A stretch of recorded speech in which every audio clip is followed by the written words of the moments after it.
Hi, I'm Ami, a web developer fascinated by animations, and earlier this year I took a 3JS course where we built a haunted house scene with graves. Watch how I get to elevate this scene into a mystery game with the help of Kiro.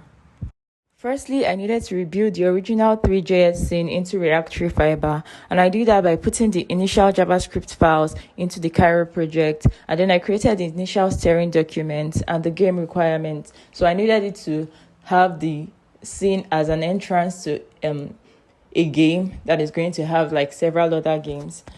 And when the tasks were completed, it created an almost perfect representation of my original scene in a new React code.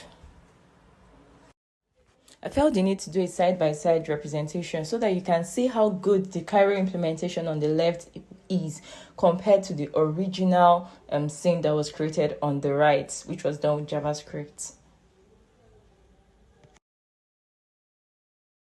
After adjusting the initial scene, I went straight into creating the specs for my first game.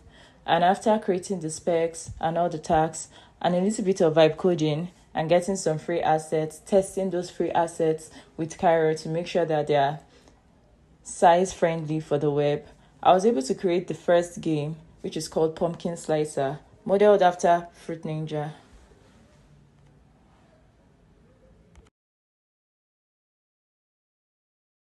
I also had to create some hooks because with each asset that I imported to test for this pumpkin slicer, I also had to create tests with the help of vibe coding in Cairo. So I had to delete those tests with the hooks that I created so that my flow can be faster.